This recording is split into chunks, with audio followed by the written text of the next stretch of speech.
찾아 읽도록 하겠습니다. 베드로후서 1장 10절입니다. 베드로후서 1장 10절입니다.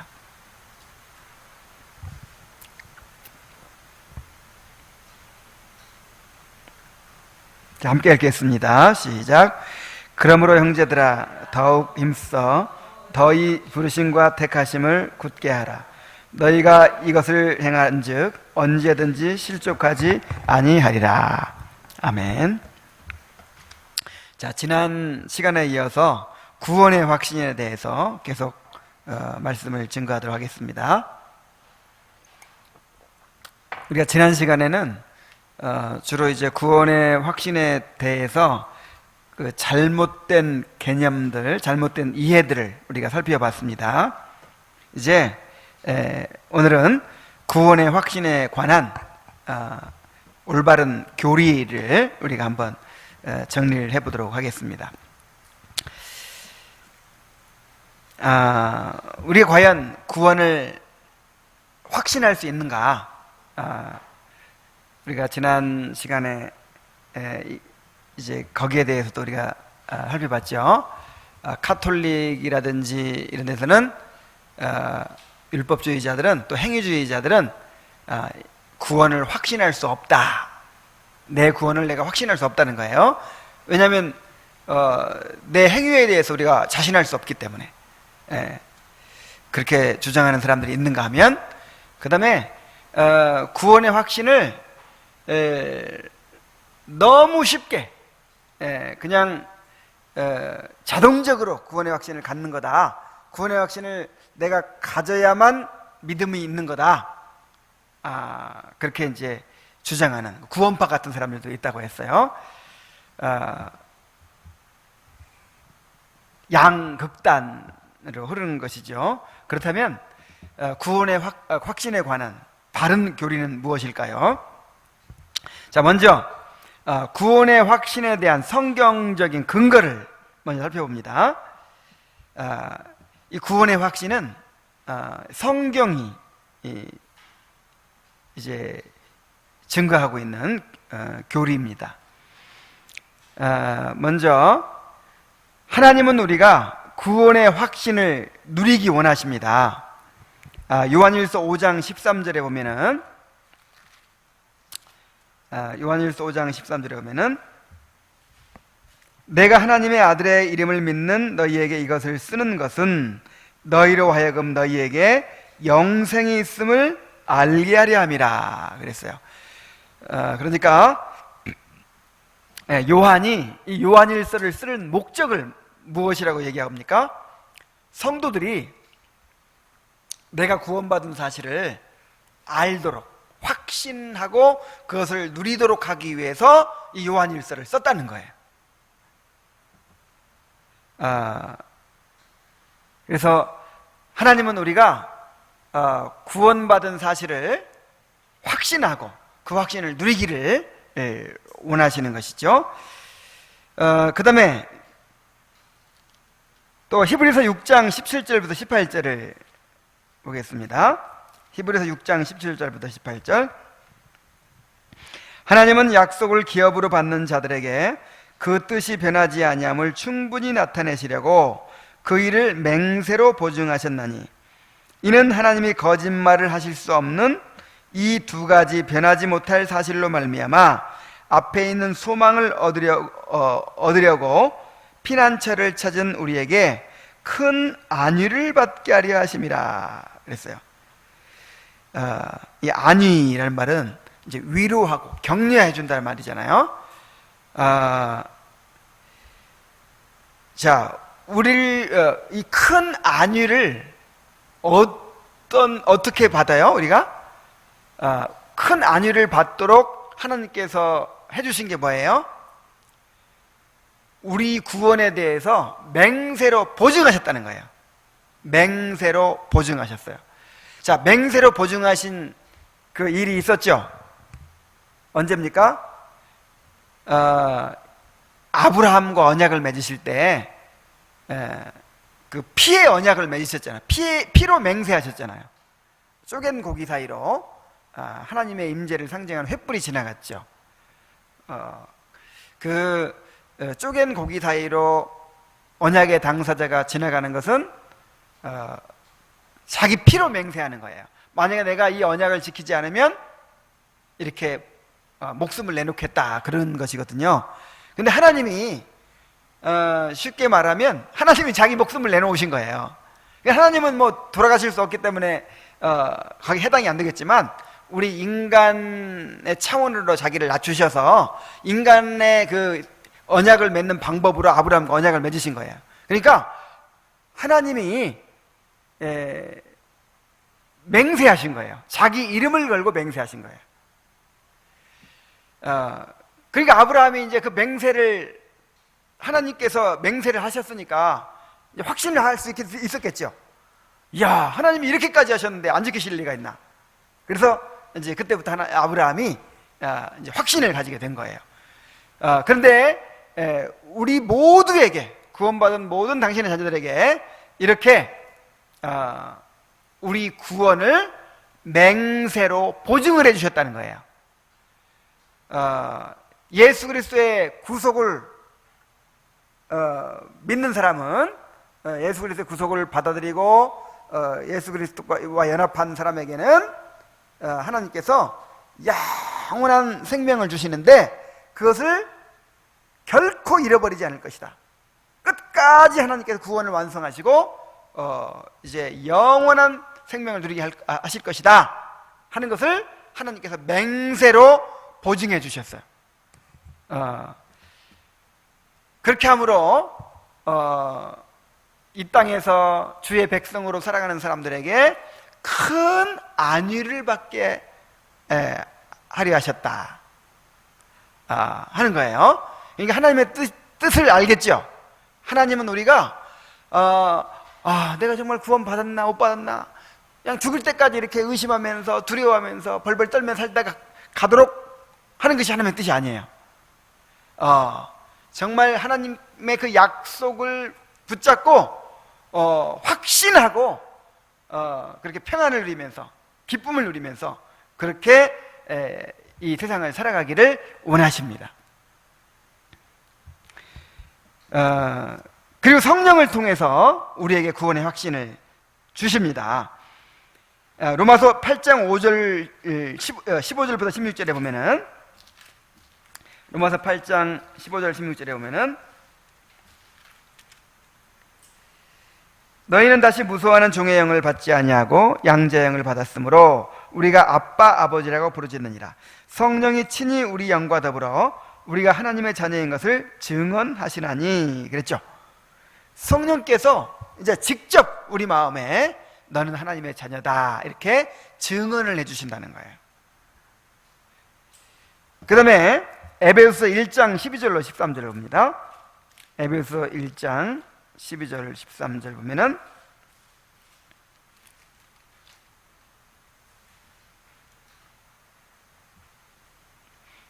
이는 우리가 그리스도 안에서 전부터 바라던 그의 영광의 찬송이 되게 하려 하심이라. 그 안에서 너희도 진리의 말씀 곧 너희 구원의 복음을 듣고 그 안에서 또한 믿어 약속의 성령으로 인치심을 받았으니 이는 우리 기업의 보증이 되사 그 얻으신 것을 속량하시고 그의 영광을 찬송하게 하려 하심이라 그랬어요. 약속의 성령으로 인치심을 받았다 그랬죠? 성령의 인치심이 뭘까요? 자, 성령의 세례가 있죠? 성령의 세례는 뭐예요? 우리를 그리스도와 연합시키는, 그리스도 몸의 지체로 연합하게 하시는 것이 이제 성령의 세례죠. 그러면 인치심은 뭘까요? 그 성령 세례 받은 사람에게 도장을 꽝 찍어주는 거예요. 그러니까 우리가 이야 나는 하나님의 자녀다 라고 인식하게 해주시는 거, 그렇게 신비한 지식을 갖게 해주시는 것을 인치심이라고 그래요. 성령의 인치심. 그리고 그 성령께서 또 직접 우리 안에 내주하심으로써 우리에게 구원의 보증이 되주셨어요. 보증금이 되주셨어요. 성령이 도장을 찍어주시고 또 우리 구원에 뭐가 되셨다? 보증이 되셨다. 이게 바로 구원의 확신이에요. 그래서 하나님은 성령을 통해서 우리의 구원의 확신을 주신다고 했습니다. 그리고 실제로 성경의 위인들은요, 구원의 확신을 누렸어요. 욥기서 19장 25절부터 26절까지 우리 욥을 한번 봅시다.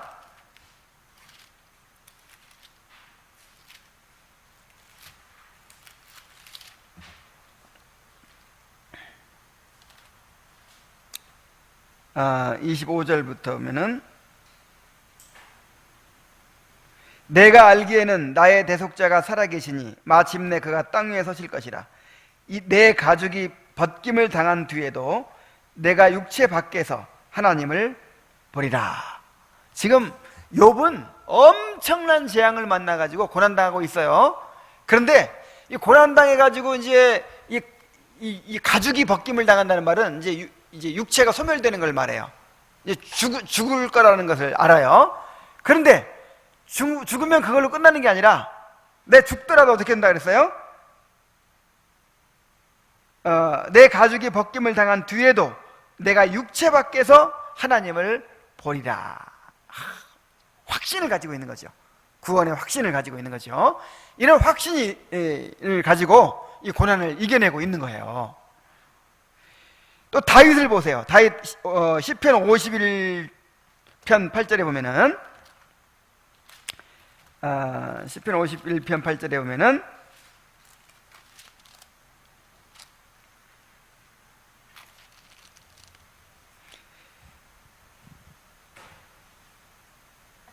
내게 즐겁고 기쁜 소리를 들려주시사 주께서 꺾으신 뼈들로 즐거워하게 하소서. 그리고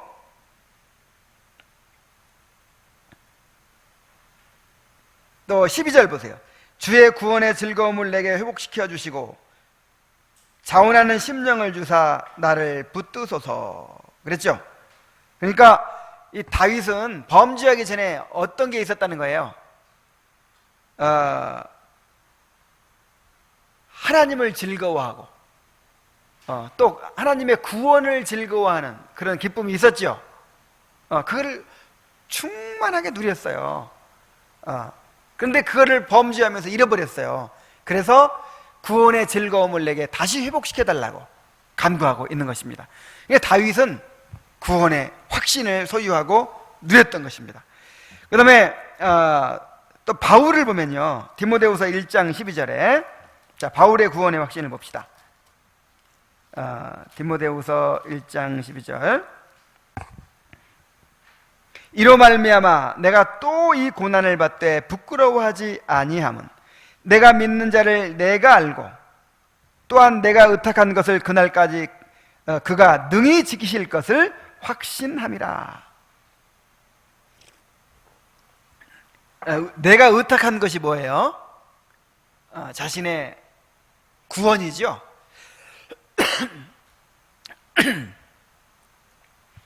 자신의 영원한 구원이죠.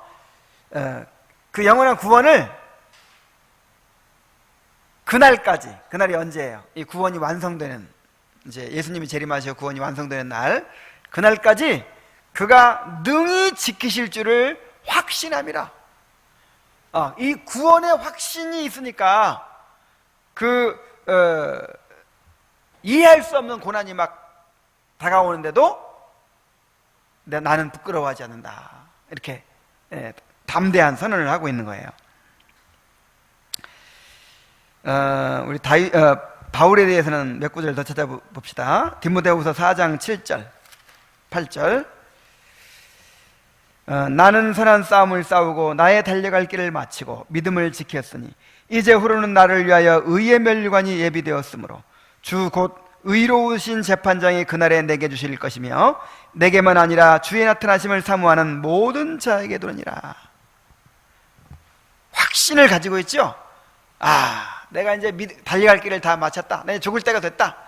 내 앞에는 틀림없이 이제 의의 면류관이 예비되어 있다. 이 의의 면류관이 뭐예요? 이제 하나님께서 온 우주 앞에서 바울을 의롭다고 인정해 주시는 거.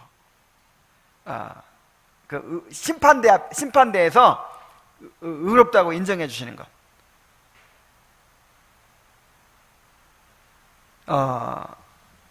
그 다음에 로마서 8장 38절로 39절. 자, 로마서 8장 38절로 39절.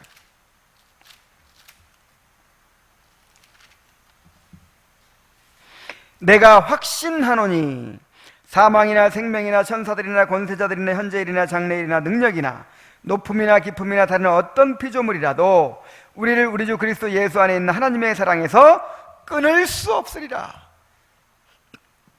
얼마나 놀라운 확신입니까? 정말 내가 상상할 수 있는 모든 것을 다 이제 상상해서 이야기하는 거예요. 뭐 천사들이나 뭐 능력이나 기품이나 뭐 현재일이나 장래일이나 그 어떤 것이라도 우리 주 그리스도 안에 있는 하나님의 사랑에서 끊을 수가 없을 것이다. 얼마나 놀라운 확신입니까? 자, 바울은 이런 확신을 누렸어요. 그리고 성경은 우리에게 명령합니다. 너희들도 이렇게 확신을 갖도록 해야 된다는 거예요. 우리의 구원을 확증해야 된다는 거예요. 먼저 고린도후서 13장 5절에 보면은 너희가 믿음에 있는가 너희 자신을 시험하고 너희 자신을 확증하라 그랬어요. 시험하고 확증하라, 그게 무슨 말이에요? 내가 정말 확실한 믿음에 거하고 있는지, 내가 정말 구원받은 사람인지 나를 자꾸 점검해보고 시험해보고 그 다음에 그렇게 확실해질 때까지 그렇게 노력하라는 거예요. 힘쓰라는 거예요. 시험하고 뭐 하라? 확증하라. 자, 시험하고 확증해야 될 책임이 있습니다. 그러니까 그냥 어떻게 되겠지 그런 상태에 있어서는 안 된다는 거예요. 내 자신의 믿음이 정말 내 안에 있는지, 내가 올바른 믿음을 갖고 있는지, 구원의 은혜가 있는지 시험해보고 점검해보고 그 다음에 그것을 확증해 가야 돼요. 확증. 자, 이것을 오늘 읽은 본문 베드로후서 1장 10절에는 이렇게 이야기를 합니다. 베드로후서 1장 10절.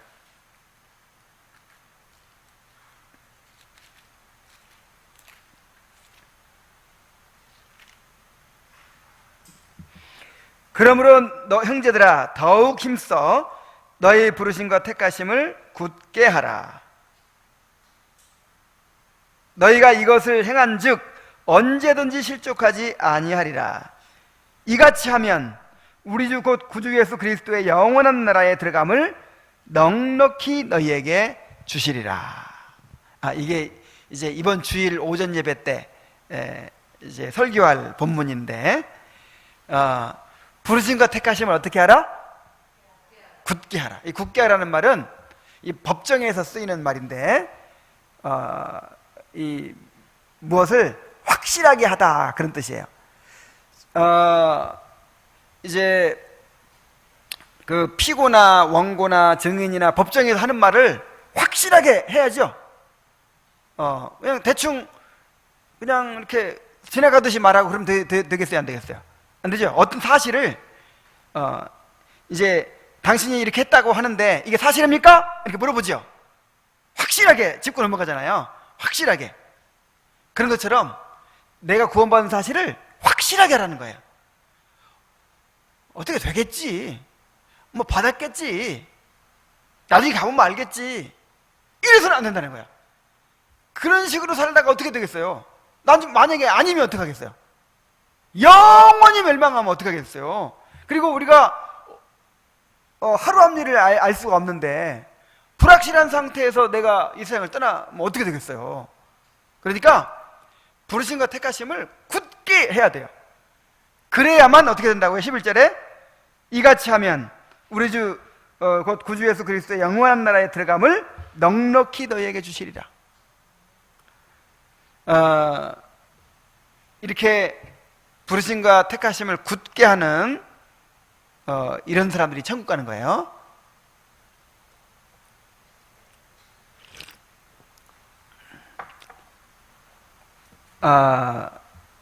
이제 우리 이번 주일 오전 예배 때 이 구절을 우리가 자세하게 이제 살펴볼 거니까 다른 구절을 한번 봅시다. 히브리서 6장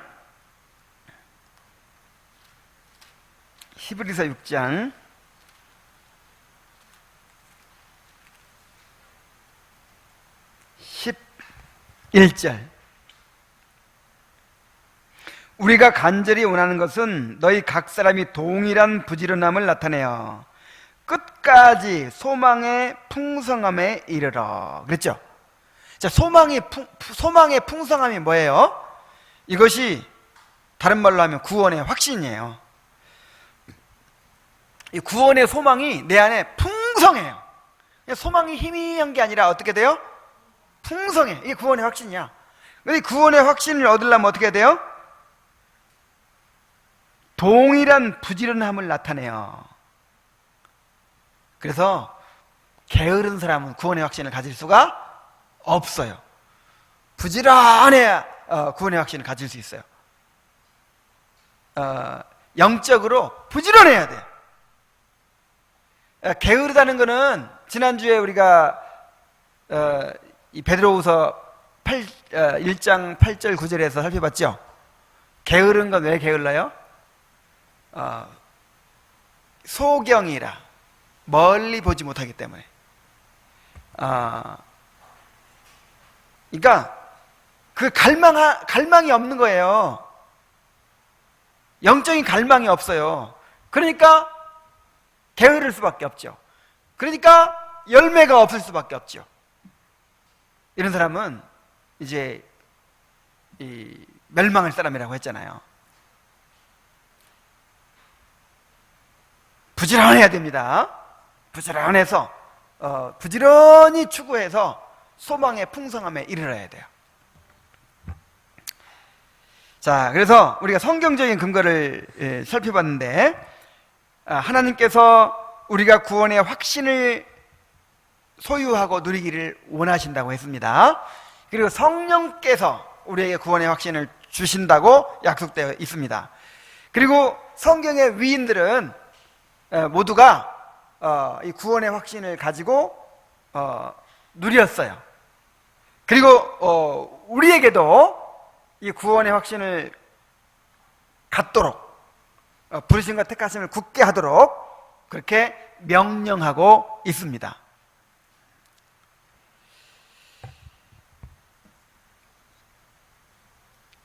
이 구원의 확신이 왜 중요할까요? 왜 이 구원을 확신해야 된다고 하고 구원의 확신을 가지도록 그렇게 우리에게 명령하고 있을까요? 이 구원의 확신은요 이 땅에서 천국을 누리게 하는 것입니다. 구원의 즐거움을 누리게 하죠.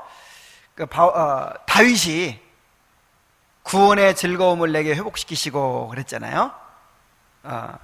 그러니까 그 모진 고난 가운데서도 견뎌낸 거예요. 또 구원의 하나님을 즐거워하게 합니다. 하박국 3장 17절로 18절에 비록 무화과 나무가 무성치 못하고 포도나무에 열매가 없고 우리의 양이 없고 외양간에 소가 없고 밭에 식물이 없을지라도 나는 구원의 하나님을 즐거워하며 기뻐하리로다 이렇게 하박국이 고백을 하죠.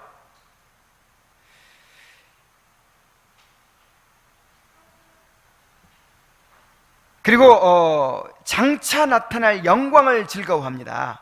로마서 5장 3절에 우리가 환난 중에도 즐거워하나니 그랬잖아요.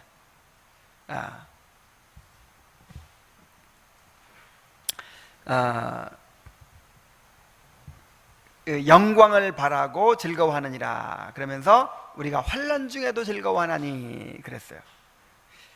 어떤 환난도 빼앗아갈 수 없는 그런 즐거움. 이 땅에서 이 천국의 즐거움을, 천국의 기쁨을 앞당겨서 누리는 거예요. 그래서 구원의 확신을 우리가 가져야 되는 거예요.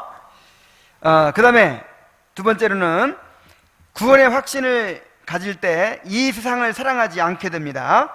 히브리서 11장 24, 26절 한번 보겠습니다. 히브리 11장 24절에서 26절.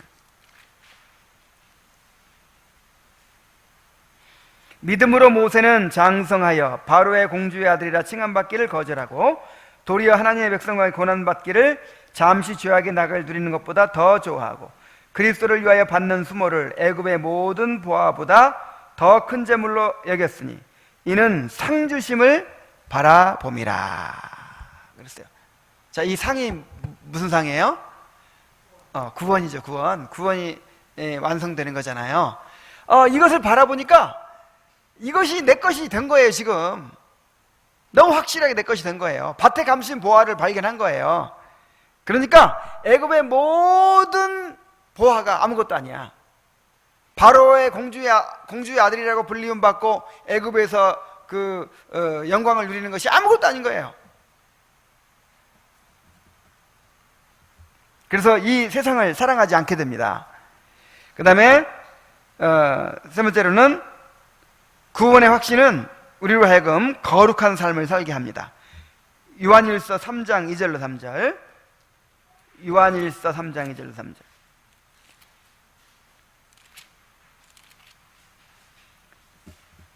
사랑하는 자들아, 우리가 지금은 하나님의 자녀라.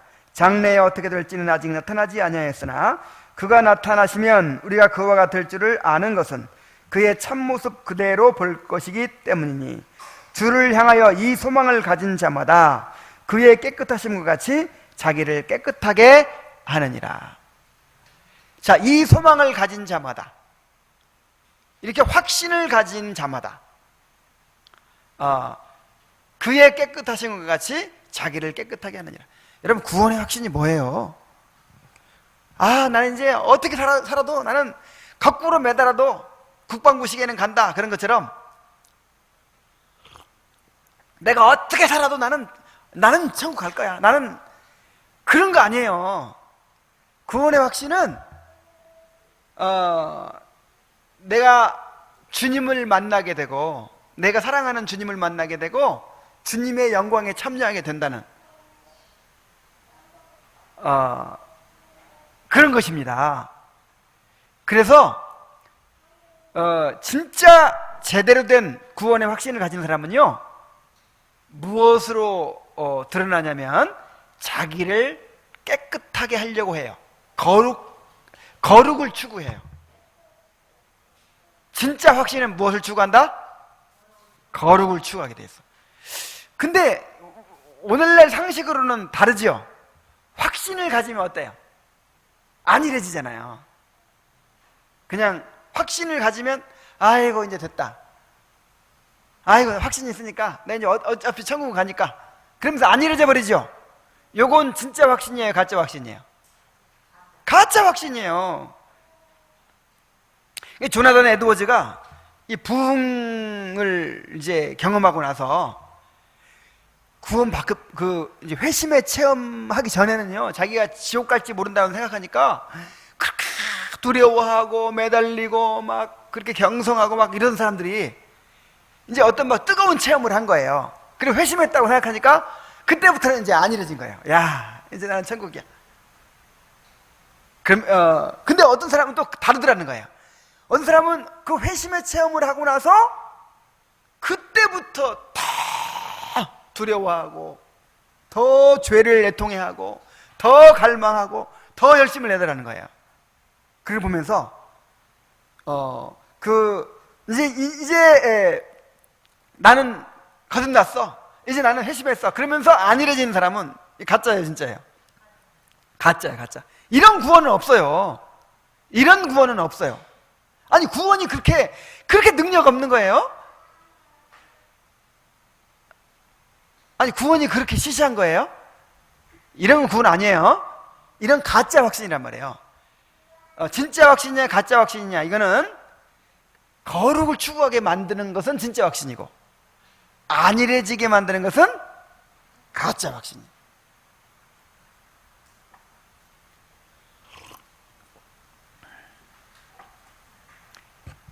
그리고 확신을 가지면요, 확신은 고난을 이기게 합니다.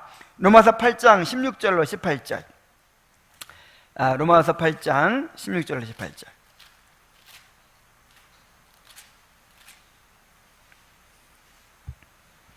성령이 친히 우리 영과 더불어 우리가 하나님의 자녀인 것을 증언하시나니, 자녀이면 또한 상속자 곧 하나님의 상속자요 그리스도와 함께한 상속자니, 우리가 그와 함께 영광을 받기 위하여 고난도 함께 받아야 될 것이니라. 생각을 해보세요. 내가 그리스도와 함께 하나님의 상속자가 됐어요. 그것이 너무 확실해. 그래서 나는 하늘의 모든 기업을, 하늘의 영광을 상속받을 사람인 것이 너무 확실하고, 그것을 날마다 바라보며 살아요. 그런 사람은 고난받는 것도 능히 견뎌낼 수 있다는 거예요. 현재의 고난은 장차 우리에게 나타날 영광과 좋게 비교할 수 없다. 18절에 있죠. 생각건대 현재의 고난은 장차 우리에게 나타날 영광과 비교할 수 없다. 이것이 어느 정도냐면은, 옛날에 순교자들이 그렇게 비참하게 불에 타 죽고, 그 다음에 목 베어 죽고 막 짐승의 밥이 되는데, 그 기쁨으로 그걸 이겨내는 거예요. 왜 그렇죠? 이거 지나면 내가 틀림없이 하늘에 가거든요. 그 영광을 누리게 되거든요. 그리고 내가 주님과 함께 고난 받는 것이 그 영광을 더 크게 만들거든요.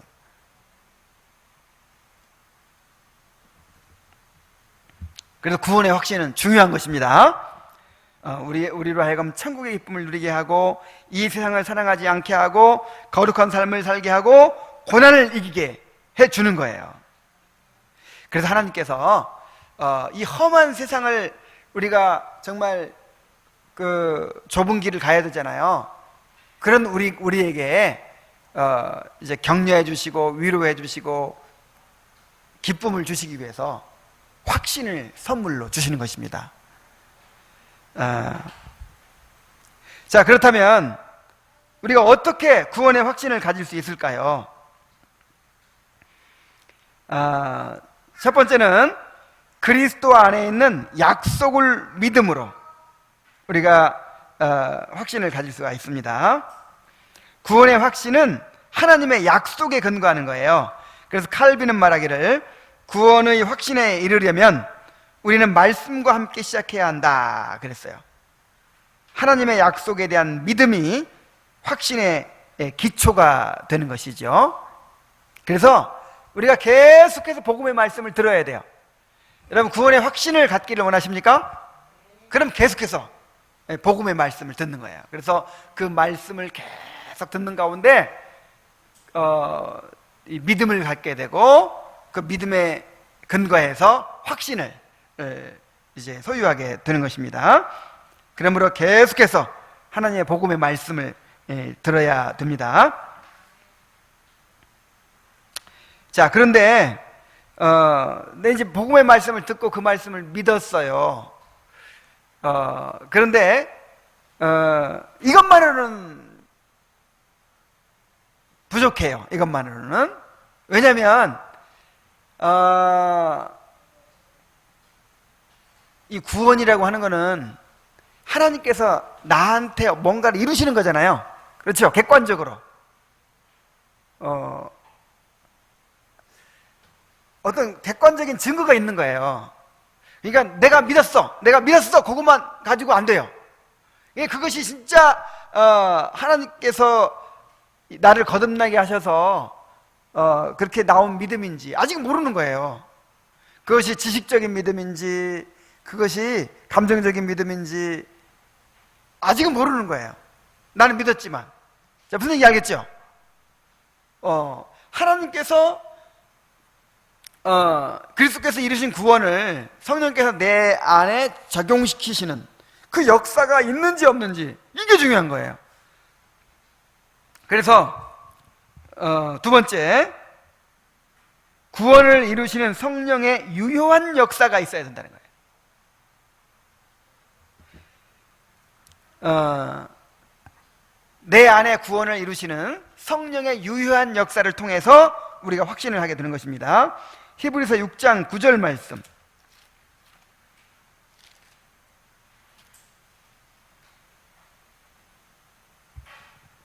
사랑하는 자들아, 우리가 이같이 말하나 너희에게는 이보다 더 좋은 것, 곧 구원에 속한 것이 있음을 확신하노라 그랬죠?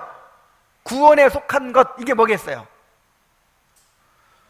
어떤 사람은 구원에 속한 것이 없는 사람이 있고 구원에 속한 것이 있는 사람이 있어. 이 구원에 속한 것, 이 말은 무슨 말이냐면 이 구원의 은혜를 받은 사람에게 나타나는 그런 열매들이에요. 여러분, 성령께서 그리스도께서 이루신 구원을 우리에게 적용시키실 때, 이런 성령의 유효한 역사가 우리에게 일어날 때 어떤 일들이 일어나나요? 요한일서에 보면은 요한은 이렇게 이야기합니다.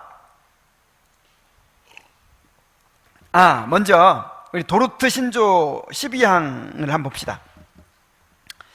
자, 도르트 신조 12항에서 선택의 확신이라고 하는 이제 항에서 이렇게 얘기를 합니다.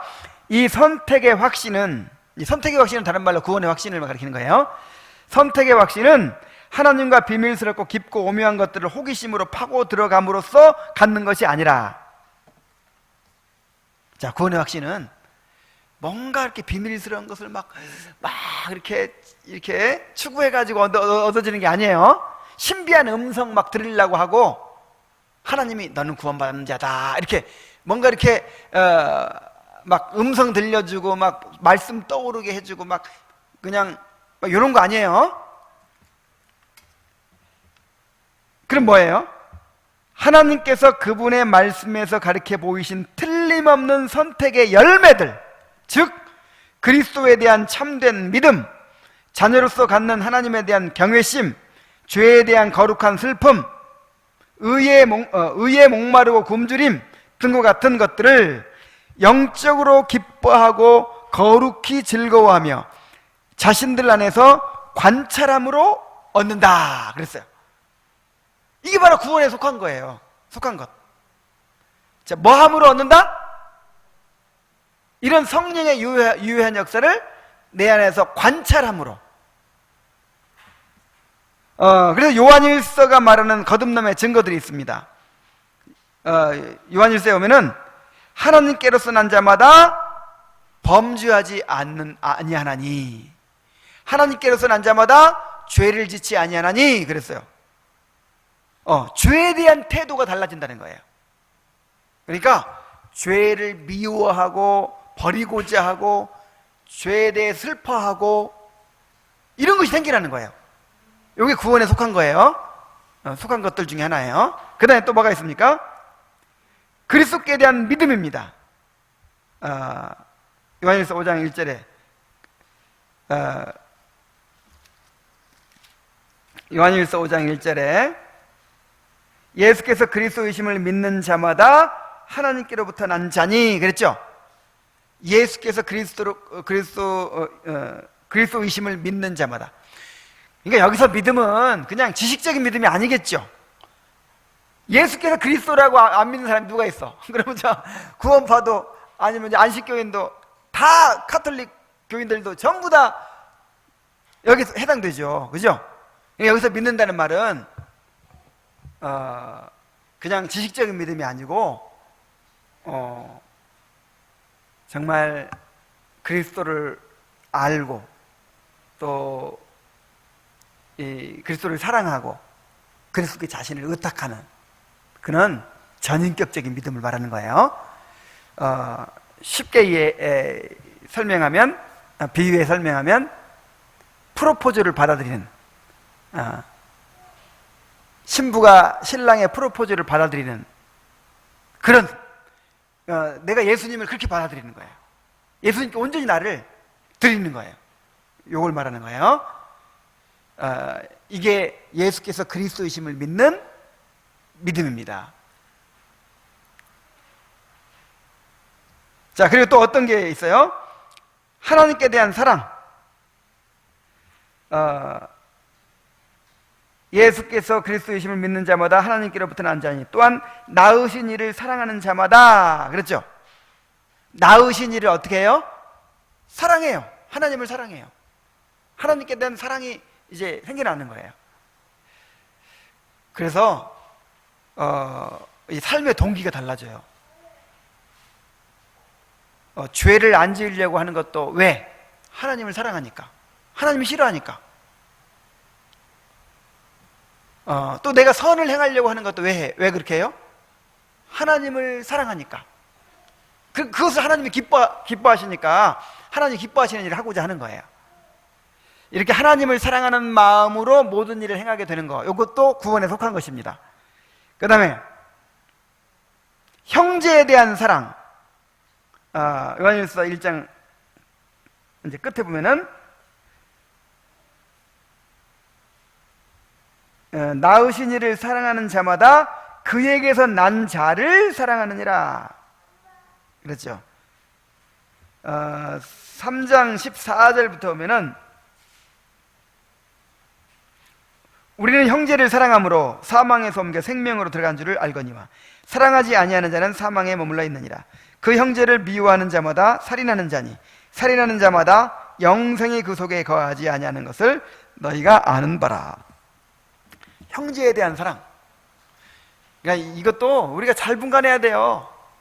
그러니까 내 편이기 때문에 내 사람이기 때문에 사랑하는 거는 누구나 할 수 있죠. 그래서 이제 형제를 사랑하는 것이 구원의 증거라고 하니까 뭐 우리 교인이니까 뭐 우리 식구니까 다 사랑할 수 있잖아요. 근데 그런 거 말고 정말 하나님의 사랑에서 나온 사랑으로, 하나님을 사랑함으로 사랑하는 그 사랑, 이 구원받은 자에게서만 나오는 그런 사랑이 있어요. 그런 사랑은 그런 이기적인 사랑이 아니에요. 내 편이 아니라고 그냥 딱 등 돌리고 그런 거 없어요. 내 사람만 사랑하고 이런 게 아니에요. 물론 이제 우선 가까운 내 식구들을 먼저 사랑하지만, 그러나 구별할 수 있겠죠. 이런 세상 사람들이 하는 사랑, 구원받지 못한 사람들이 하는 사랑, 정말 자기중심적이고 이기적인 자기 사랑에서 근거한 그런 사랑과는 구분되는 거예요. 자, 그 다음에 5장 4절에 보면은 무릇 하나님께로부터 난 자마다 세상을 이기느니라. 세상을 이기는 승리는 이것이니 우리의 믿음이니라 그랬죠.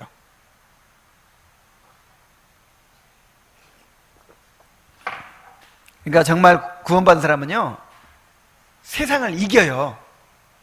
그 세상의 유혹과 시험을 이겨.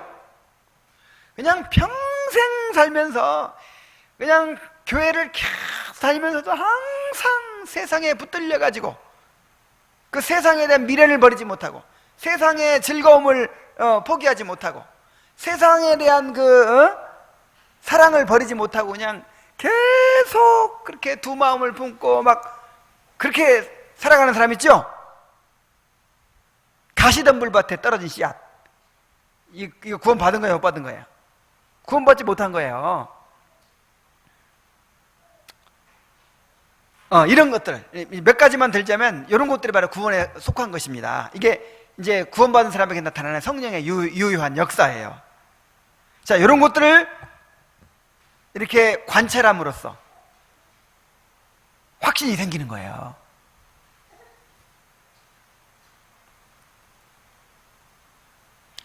그러니까 전에 없던, 야, 정말 내가 그 하나님께 대한 막 사랑이 느껴지는 거예요. 하나님께 대한 사랑. 이것도 다 이제 구분이 잘 필요한데, 자기 사랑에 근거한 하나님 사랑도 있습니다. 여러분, 이단에 속한 사람들도요, 하나님 무지하게 사랑해요. 하나님 사랑해서 자기를 수녀나 신부로 바치잖아요. 이 정도 사랑할 수 있겠어요, 여러분? 아니, 시집도 안 가고 자기 평생을 그냥 바쳐버리잖아요. 이게 다 뭐 때문에 그런 줄 알아요? 하나님 사랑해서. 이단들도 하나님 그렇게 사랑해요. 그런데 이런 거 말고 정말 그 거듭난 자만이 사랑하는 그런 사랑이 있습니다. 그 하나님의 거룩하심 때문에 사랑하는 거예요. 그 하나님의 그 도덕적 탁월성 때문에, 그 하나님의 도덕적인 탁월성 때문에 하나님을 사랑하게 되는 거. 이것이 이제 조나단 에드워즈는 말하기를 거듭난 자의 사랑이라 그랬어요.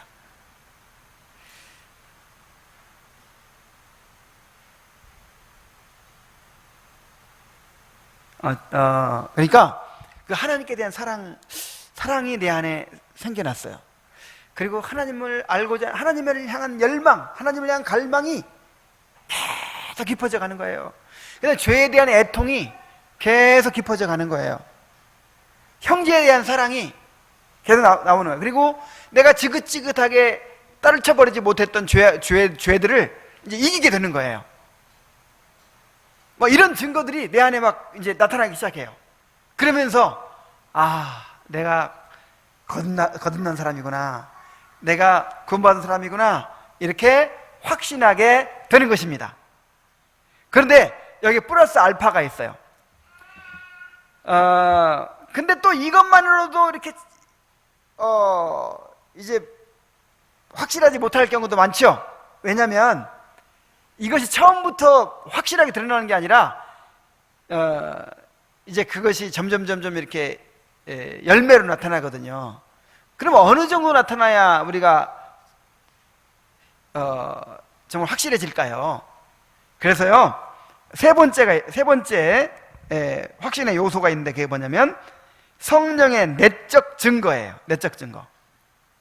로마서 8장 15절 16절에 성령이 우리 영으로 더불어 우리가 하나님의 자녀인 것을 증거하신다 그랬어요. 그러니까 성령께서 직접적으로 나는 하나님의 자녀다, 이렇게 느껴지게 하신다는 거예요.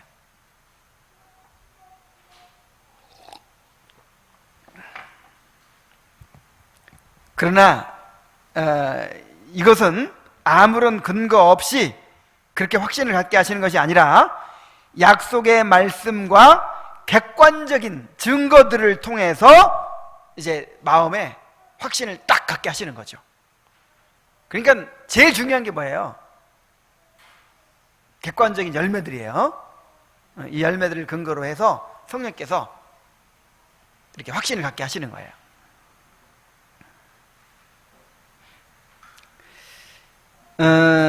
하이델베르크 요리문답 제1문 해설에서 이렇게 이야기합니다. 이런 확신은 첫째로 우리 속에서 우리의 영과 더불어 우리가 하나님의 자녀임을 증언하셔서 참된 믿음과 회심을 이루시는 성령께서 이 모든 축복들이 진정 우리에게 해당된다는 것을 증거해 주심으로써 얻어진다. 그는 우리의 기업의 보증이 되시기 때문이다 그랬죠. 그 다음에 둘째로 참된 믿음의 결과들에서 얻어진다. 곧 참된 회개, 그리고 하나님을 믿고 그의 모든 계명들을 순종하고자 하는 확고한 목적 등을 우리 속에서 자각하게 된다는 것이다. 하나님께 순종하고자 하는 진정한 열망이 우리에게 있을 때에 우리에게 참된 믿음이 있다는 것을 확신하게 되면, 또한 믿음으로 우리가 하나님의 사랑과 영원한 구원을 깨닫게 되기 때문이다. 그러니까 두 가지 얘기했죠. 순서를 좀 바꿨네요, 여기서는. 그러니까 그 열매들, 우리 삶에 나타나는 열매들과 성령의 직접 증거, 이 두 가지를 우르시누스도 얘기한 거예요. 근데 우르시누스는 순서를 바꿔가지고 성령의 직접 증거, 그 다음에 성령께서 이루시는 열매들, 이렇게 얘기했네요.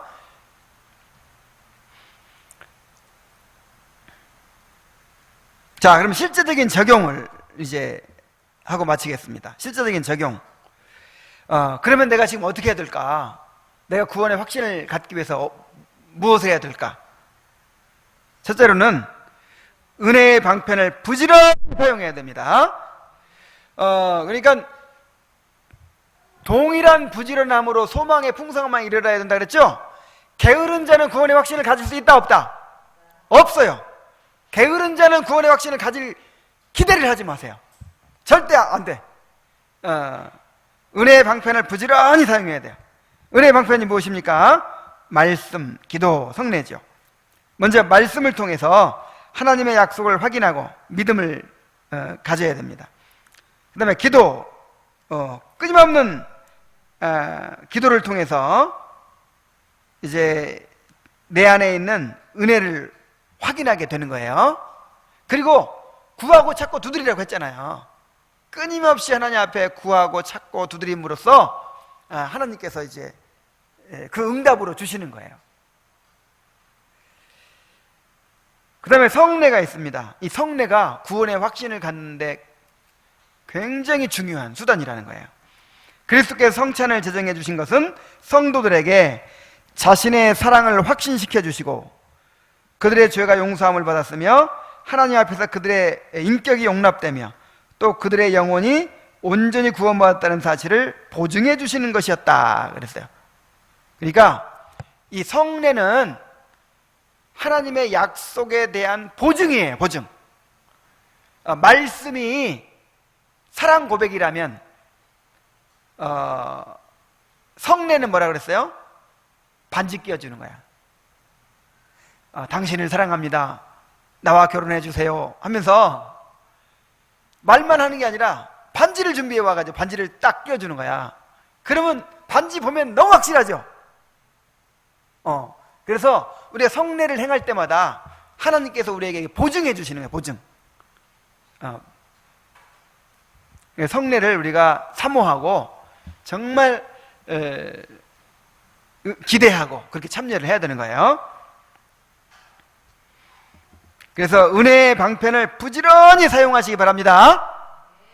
그 다음에 두 번째로는 힘써 영적인 성장을 추구해 가야 돼요. 베드로후서 1장 5절 6절 말씀. 그러므로 너희가 더욱 힘써 너희 믿음의 덕을 덕에 지식을 지식의 절제를 절제에 인내를 인내에 경건을 경건에 형제 우애를 형제 우애에 사랑을 더하라. 이런 것이 너에게 있어 흡족한즉 너희로 우리 주 예수 그리스도를 알기에 게으르지 않고 열매 없는 자가 되지 않게 하려니와 이런 것이 없는 자는 맹인이라 멀리 보지 못하고 그의 옛죄가 깨끗하게 된 것을 잊었느니라.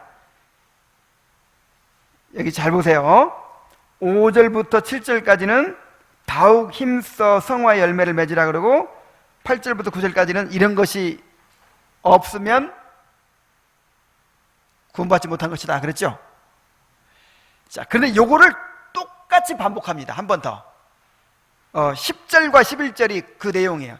자, 10절이 5, 7절을 반복한 거예요. 그러므로 형제들아 더욱 힘써 너희 부르심과 택하심을 굳게 하라. 너희가 이거 굳게 하라. 이게 이제 5절에서 7절까지고 8절에서 9절까지가 또 어떻게 반복됐냐면 이것을 행한즉 언제든 실족하지 아니하리라. 이같이 하면 우리 주 곧 구주 예수 그리스도의 영원한 나라에 들어감을 넉넉히 너희에게 주시리라. 이렇게 반복되는 거예요. 문장이. 이게 처음에는 권면이었는데 두 번째는 그것이 명령으로 더 강하게 주어지고 있는 거예요. 자, 그러니까 다른 말로 하면 부르심과 택하심을 굳게 한다는 것이 뭐냐면 너희가 더욱 힘써 부르신과 택하심을 굳게 하라. 여기 뭐냐면 더욱 힘써 믿음의 덕의 지식을, 지식의 절제를, 절제의 인내를, 인내의 형제 유마하라고 똑같은 거예요. 그러니까 부르신과 택하심을 굳게 하는 것이 바로 힘써서 이 성화의 열매를 맺어가는 거예요. 자, 이해가 됩니까?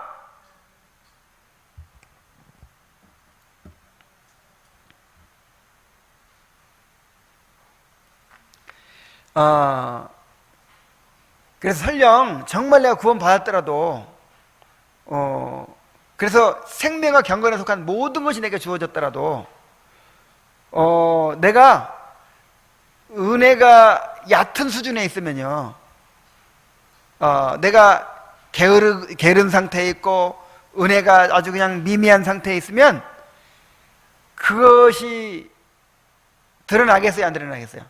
드러나지 않죠. 그래서 은혜가 얕은 상태에 있는 사람은 구원의 확신을 가질 수가 없다는 거예요. 조나단 에드워즈가 그렇게 얘기를 했습니다. 여기 한번 읽어볼까요? 육신적으로 살아가는 사람은 구원의 확신을 누릴 수가 없다. 은혜의 역사를 매우 낮은 수준에서 경험하거나 하나님에게서 크게 벗어나서 생명력이 없는 육신에 속한 비그리스도인적인 삶에 빠져있는 사람들은 영적으로 자신들이 건전한 상태에 있음을 확실하게 인식시켜줄 표지들을 기대해서는 안 된다. 근데 구원의 확신 가질 생각을 하면 안 된다, 이 말이에요. 그런 사람들 스스로가 영적으로 건전한 상태에 있는지 아닌지를 아는 것은 하나님의 의도가 아니다. 그러니까 육신적으로 살아가는 사람들이 구원의 확신을 갖도록 하는 것은 하나님의 의도가 아니다. 그냥 구원의 확신이 오해되고 있어요. 그냥 죄 지어도, 내가 부족한 상태에 있어도, 육신적으로 살아도 그래 나는 구원은 받았어, 나는 어차피 천국 가. 자, 요게 하나님의 의도가 아니다.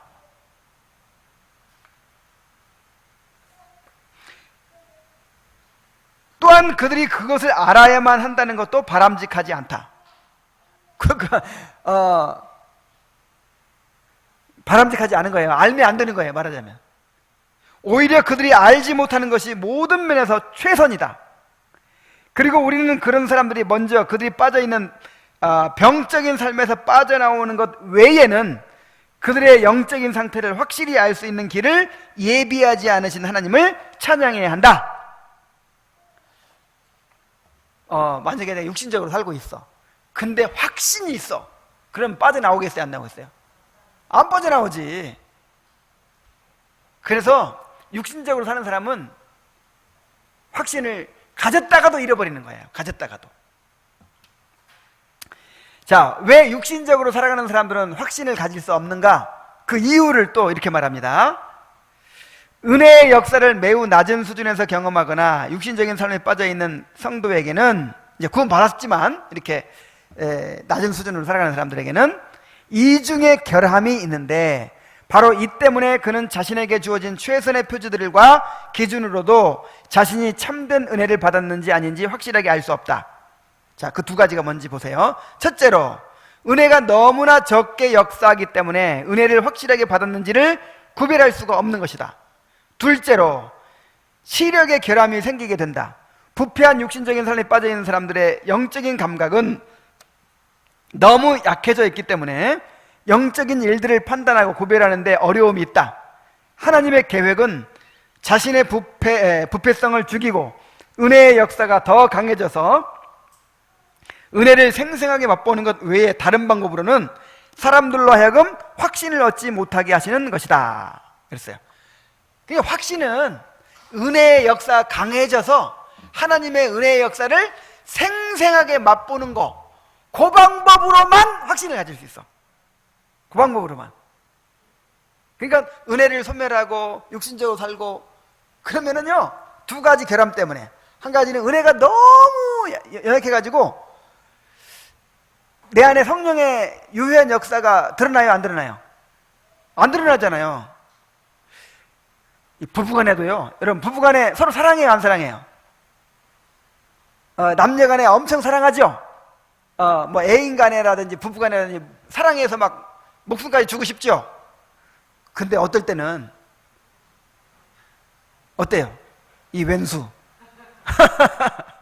내가 정말 이 사람 사랑하나? 이런 마음 들어요, 안 들어요? 저 사람이 나를 정말 사랑하나? 아니, 그렇게 죽고 못 살고 막 그런 사람이었어, 틀림없이. 근데 그런 체험들 아무 소용없어요.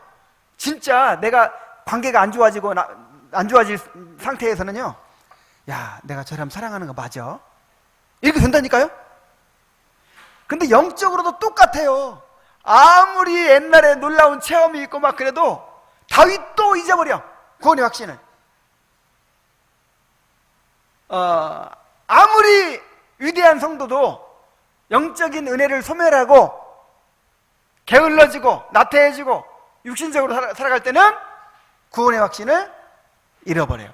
그래서 조나단 에드워즈의 실습까지 결심문에 보니까 구원의 확신에 대한 이야기가 2번이나 나와. 내가 이렇게 열심히 함으로써 구원의 확신을 잃어버리지 않도록 하자, 이렇게.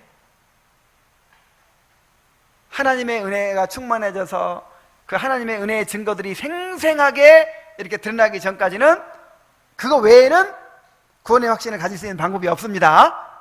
그러니까 우리가 구원의 확신을 가지려면 어떻게 해야 되겠어요? 더욱 힘써 믿음의 덕에, 지식을 지식에, 절제를 절제에, 인내에, 경건을 경건에, 형제 우애를 형제 우애에, 사랑을 더하기 위해서 힘써야죠. 그러므로 힘써 부르심과 택하심을 굳게 해야 되는 것입니다. 우리가 지난 시간에 이제 살펴본 대로 구원의 확신을 빨리 안 주시는 것도 하나님 은혜라 그랬죠. 그러니까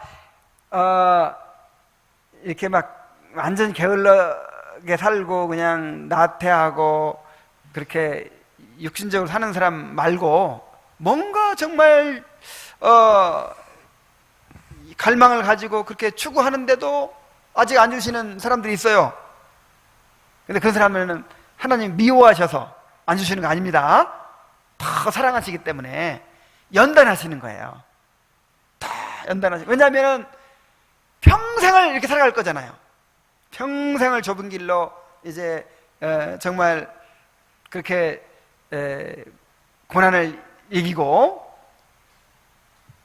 그렇게 살아갈 것이기 때문에 더 깨뜨리시고 더 굴복시키시고 더 하나님을 추구하게 하시기 위해서, 더 죄를 버리게 하시기 위해서 그렇게 좀 미루신다 그랬어요.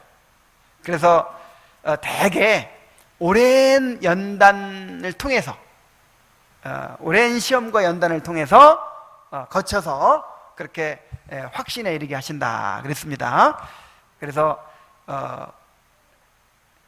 인내하시고 정말 더 열심을 내서 그렇게 부르심과 택하심을, 여러분의 부르심과 택하심을 굳게 하시기 바랍니다. 이것은 명령이에요. 이것은 정말 중요한 것이기 때문에 그렇게 추구하라는 거예요. 그래서 내가 정말 하나님의 구원받은 하나님의 자녀임을 내 삶으로 드러나도록, 내 삶으로 드러나도록 하라는 거예요. 그냥 머릿속으로만, 빨리 머릿속으로만 그냥 나는 구원받은 사람이야 이렇게 나타나면 좋겠죠. 그게 아니라 먼저 내 삶으로 드러나도록 하라는 거예요. 그렇게 될 때 하나님께서도 영광 받으시고 또 다른 사람에게도 증거가 되고 내 자신에게도 더 큰 확신과 기쁨이 되겠죠. 이렇게 확신을 추구하는 그런 성도들 되시기를 간절히 바랍니다.